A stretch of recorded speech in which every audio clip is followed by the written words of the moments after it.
Hello everyone. In this lecture video, we'll discuss field effect transistor. In short, it is called as FET. Where field effect transistor is a semiconductor device which has three terminals: gate, drain and source, and the current contribution is by one type of charge carrier, either it may be electrons or holes.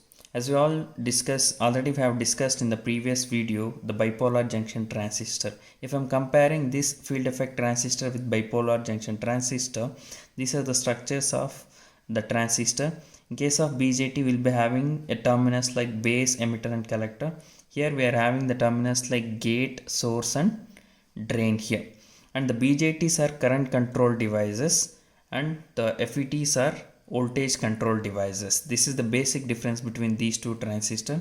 In case of bipolar junction transistor, both the types of charge carriers will contribute for flow of current. So that is why it is called as bipolar device, bipolar transistor.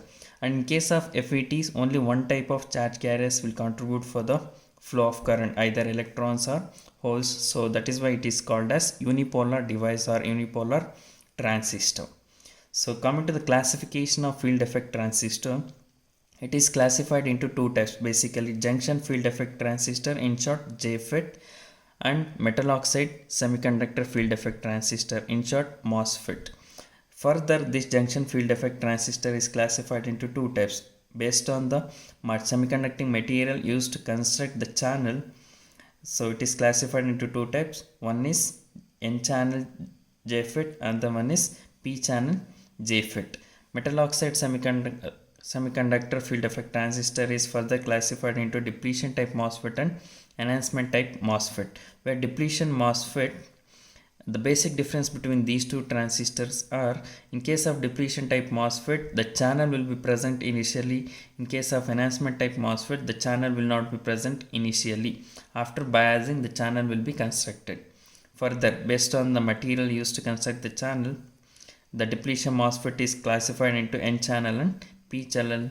Similarly, enhancement MOSFET type is also classified into two types: N channel MOSFET, enhancement MOSFET, and P channel enhancement MOSFET. We will see function of all these transistors one by one. First, we will see the function of junction field effect transistor. Junction field effect transistor, in short JFET. It is a three-terminal semiconductor device in which the voltage applied to the one of the terminal will control the current flowing through other two terminals. That is the definition. First, we will consider the N-channel JFET. So the construction of the N-channel JFET is, since it is an N-channel, the semiconducting material of the channel should be of N-type. So first we should take the N-type semiconducting material slab, and the two heavily doped P-type semiconducting materials are introduced inside this N-type semiconducting material, and since it forms a PN junction, so there will be a depletion region across the junction here. So these are the depletion regions, and at the other two ends of the N-type semiconducting material, using a ohmic contacts, the two terminals are taken out. One is drain and another one is source. And these two heavily doped semiconducting materials are interconnected, and the third terminal gate is taken out here. The space between these two heavily doped semiconducting material is called as channel, where it allows the charge carriers to move from one terminal to another terminal, which will contribute for flow of current here. This is the construction of N-channel JFET. Similarly, we can construct the P-channel JFET also by replacing these semiconducting materials. The N will be replaced by P-type semiconducting material, and these two heavily doped semiconducting materials will be replaced by N-type semiconducting materials. So where the gate terminal will be having the connection of interconnection between these two heavily doped semiconducting material, and the two ends of this N-channel N-type semiconducting materials will be having the two terminals drain and source, where using the ohmic contact, and the space between these two heavily doped semiconducting materials is called as channel. This is the symbol of N-channel JFET. So where it has three terminals: gate, source and drain. In order to differentiate n channel and p channel, there will be arrow mark present at the gate terminal. In case of n channel, the arrow mark will be inwards. In case of p channel, the symbol will have drain, source and gate, where in case of p channel, the arrow mark will be outwards. So this is the construction of junction field effect transistor. Coming to the operation of n-channel junction field effect transistor, since the JFET is having three terminals, gate, drain and source, one of the terminals should be kept common for input and output here. Here we are using the common source configuration.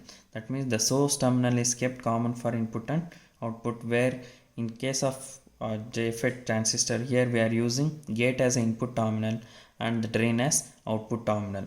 So by connecting the external supply voltages, the field effect transistor will be biased here.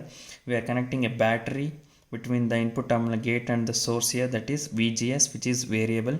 Similarly, we are connecting a battery at the output side also, that is between drain and source. It is also variable battery here. The operation of this n-channel JFET transistor will be carried out in two ways. One is in case 1, when VGS is greater than or equal to 0 and VDS is greater than 0. In case 2, VGS is less than 0 and VDS is greater than 0.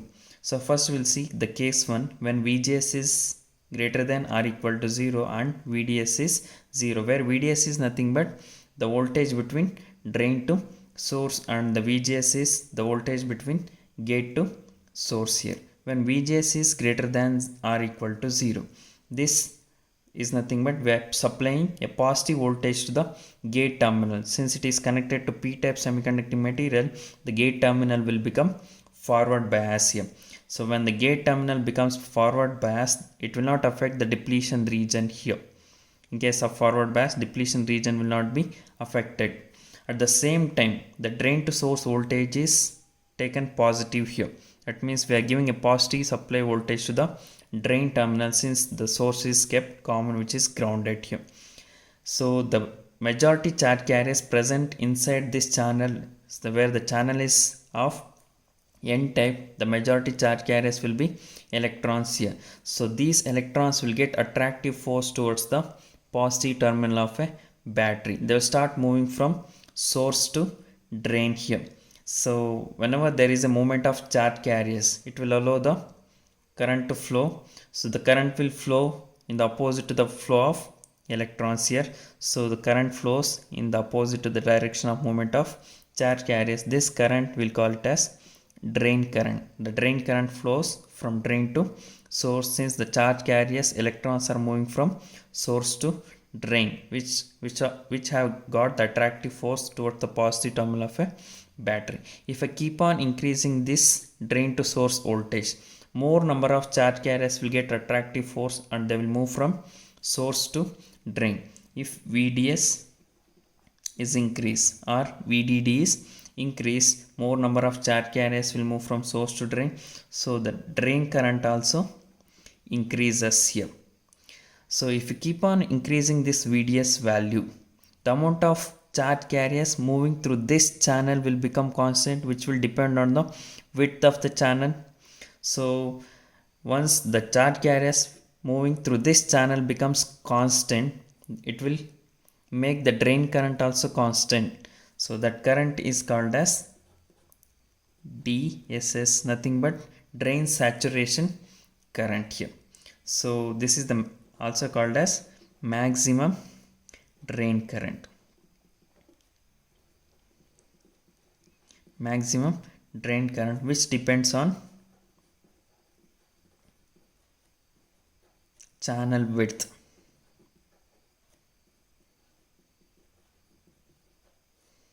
Channel width. As VDS increases, amount of charge carriers moving through this channel will become constant. For example, if the channel width, if the capacity of the channel is to allow only 100 electrons, if you keep on increasing, the number of electrons moving through this channel will increases. After reaching the 100 electrons only, can move through this channel, so the number of charge carriers moving through this will become constant, so it will make the drain current also constant. The drain current is nothing but maximum drain current or saturation drain current, which will depend on the width of this channel. This is how the operation will take place when VGS is greater than or equal to 0. If we take the case 2, when VGS is less than 0 and VDS is greater than 0, in both the cases the drain to source voltage is greater than 0 only. So when VGS is less than 0, that means we are providing a negative supply voltage to the gate terminal, which will make the gate terminal reverse bias. In case of reverse bias, this depletion region will be affected here. So in case of reverse bias, depletion region increases as the external negative supply voltage is increased here. At the same time, since VDS is greater than 0, the charge carriers will be attracted towards the battery. The current ID will flow here. So if you keep on increasing this negative gate to source voltage minus VGS is increased, this depletion region will increases here. As the negative gate to source voltage is increased, the depletion region will increases here. Once the depletion region is increased, the channel width will be reduced here. Since the channel width is reduced, the amount of charge carriers moving from source to drain also reduces, which will lead to the decrease in drain current. As minus VGS is increased, the drain current will decreases here. If we further increases this negative gate to source voltage, the depletion region will keep on increases. At certain voltage, both the depletion region will touch each other here. Both the depletion regions will touch each other. There won't be any channel, there won't be any space for the charge carriers to move from source to drain, so that the drain current will become 0 here. Because there is no movement of charge carriers, the drain current will become 0. So drain current ID will be equal to 0 when, if you keep on increasing this minus VGS, both the depletion region touch each other. There won't be any charge carriers moving from source to drain. Drain current becomes 0. The voltage, input voltage, negative gate to source voltage at which the drain current becomes 0, this voltage is called as pinch off voltage. So minus VGS at minus VGS is equal to VP. The drain current ID becomes 0. This VP is nothing but pinch off voltage.